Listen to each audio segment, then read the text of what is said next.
de volta com a abertura de mercado para falarmos sobre um sentimento geral deste 2026. Enquanto os investidores brasileiros, locais, mantêm uma postura bastante defensiva e avessa ao risco, o capital estrangeiro está inundando o mercado brasileiro, tem gringo comprando ação à torto e à direito.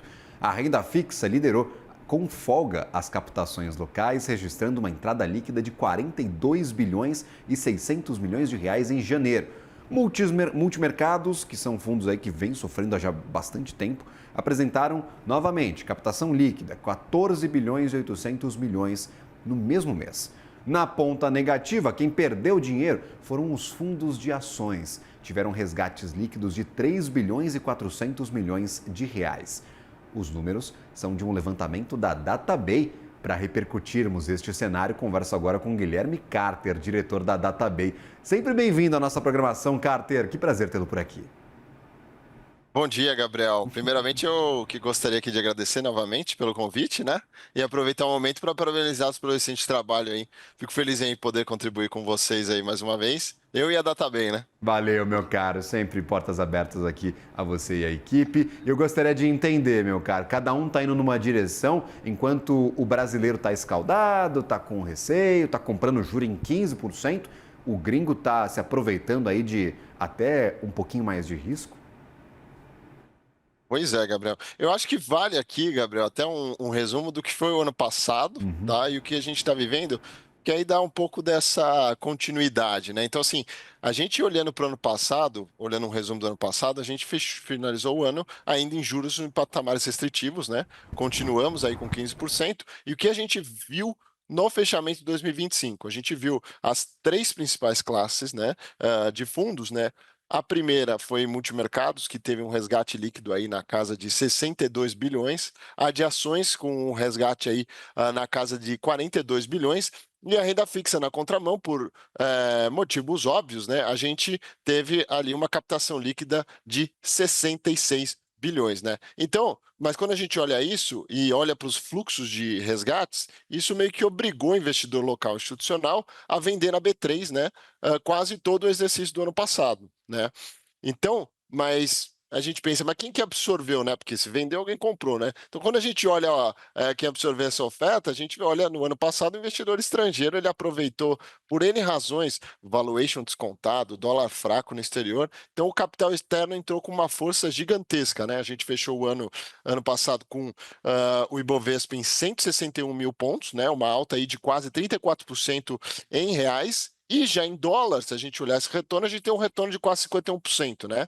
Mesmo assim, né, a gente fala, pô, o Brasil performou bem. Mesmo assim, a gente ficou atrás dos nossos pares aqui da América Latina, Colômbia, quase 100% ali de retorno, Chile, Peru, mas de fato a gente superou a China, Índia, Argentina e também os índices lá fora americanos, né? Agora, como você bem disse, esse ano o cenário a gente tem o seguinte: a gente continua com juros restritivos, então a renda fixa, os fundos captaram ali 42,6 bilhões em janeiro, né? Obviamente por conta dos juros, e os multimercados, que a gente teve uma surpresa. Talvez o investidor já esteja ali fazendo vamos dizer assim, uma alocação, realocando em risco de forma tática. Então a gente teve uma surpresa de quase 15 bilhões de captação positiva em janeiro, e os fundos de ação também, né, também não, desculpa, mas continuam sofrendo ali, tiveram um resgate de 3,5 bilhões. E quando a gente olha de novo para a Bolsa, olhando agora esse começo de ano, janeiro e fevereiro, a gente tem uma coisa impressionante, que é o local vendeu tudo. Então, assim, 33 bi saiu e o estrangeiro aportou 33 bi aqui em 2 meses, né, fazendo parcial aqui.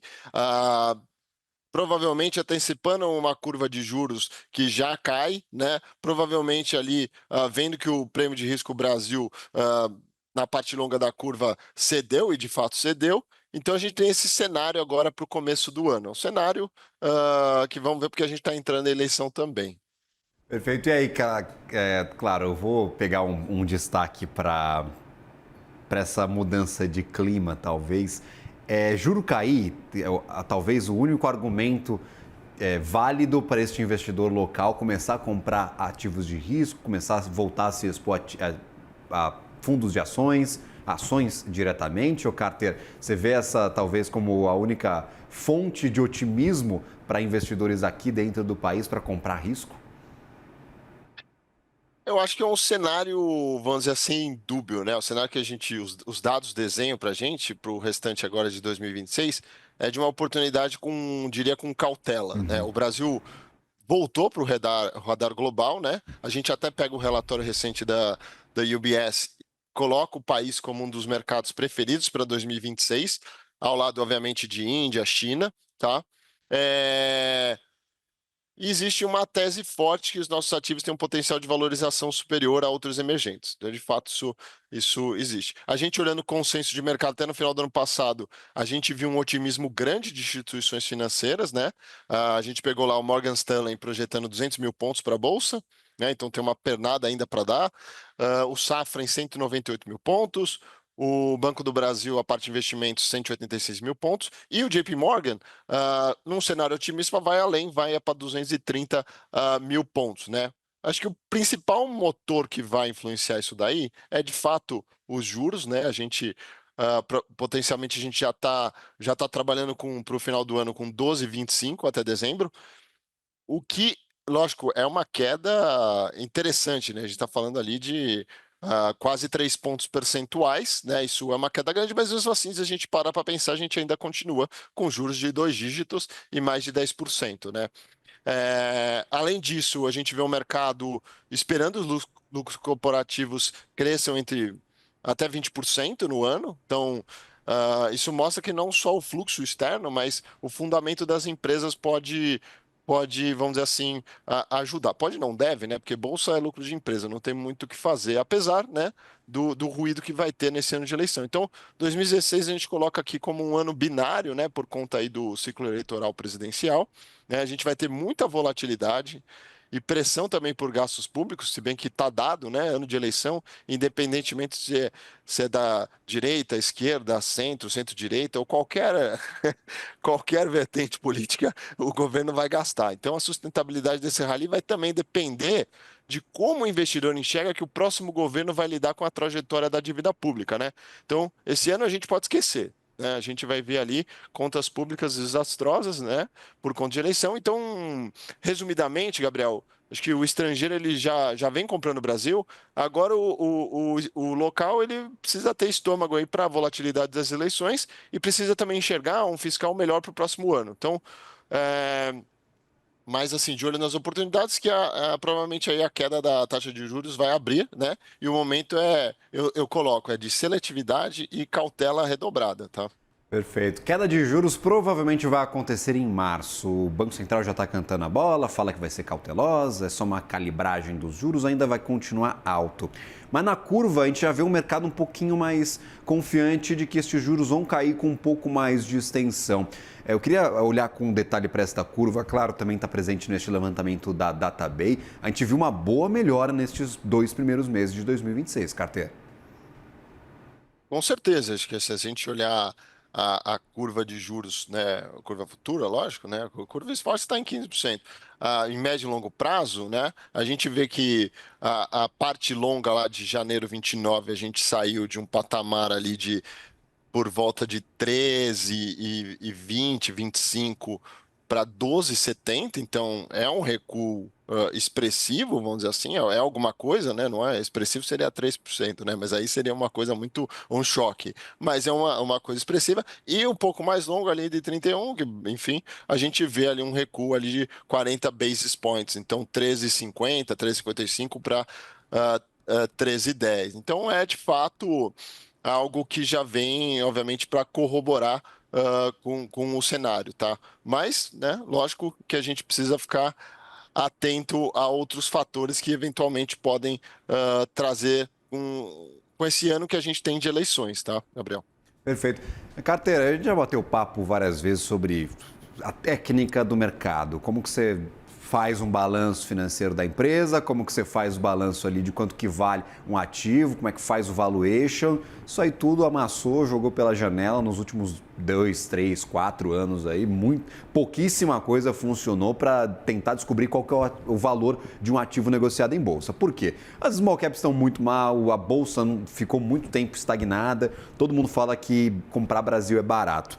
técnica para avaliar ativo? Vai voltar a ter mais atenção, talvez com uma normalização dos juros por aqui? Porque realmente já escuto há muito tempo que bolsa está barata e agora a galera está começando a comprar a carteira. Sim, esse movimento, e como eu falei, a gente vai olhar no mercado, e aí é conta, aquela conta que a gente sabe, é básico, né? Então, se eu tenho um juro alto, o meu valor presente dos fluxos de caixa da empresa, eles vão ser menores, né? E quando eu tenho juros mais baixos, o desconto é menor. Então, isso de fato, só por isso eu já tenho potencial de valorização, tá? Mas se a gente olhar assim, não só a nível Brasil, mas mundo, acho que com essa coisa maluca de juros aí depois da crise de 2008, juros em patamares extremamente baixos, muita coisa deixou de fazer sentido nos fundamentos, né? A gente pegar ali própria Estados Unidos com o S&P, com, sei lá, quase metade das empresas ali não gera fluxo de caixa e o americano, ele obviamente aporta porque senão não tem ganho, né? Então, assim, eu acho que essa normalização já vem se passando pelo mundo, né? E deve ali tomar de fato. Só que olhando o Brasil aqui, para a gente entender também todo esse otimismo, a gente precisa olhar os fundamentos, né? Então, o mercado, assim, olhando a economia, o mercado de trabalho, ele marcou um marco histórico em 2025, que foi o desemprego de 5,2%, isso no final do ano passado. O rendimento médio também ele foi recorde, né? O que mostra aí um crescimento real nessa parte da economia. E além disso, o varejo ele já foi avançando em 0,7, impulsionado pelo crédito, né?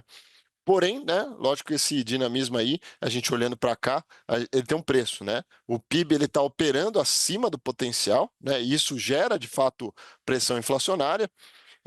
Se a gente olhar o índice de inflação, lógico, ele tem caído, mas se a gente olhar a parte de serviços, ela ainda está em torno ali, né? Ano passado estava na casa dos 6%, o que é alto, né?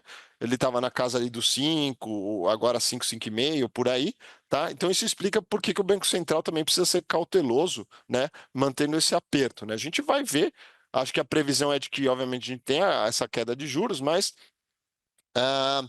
a gente tem que tomar muita atenção. Por quê? Porque na contramão a gente tem um avanço da expansão fiscal, né? Ano passado a gente fechou com um déficit primário de 61 bi, né?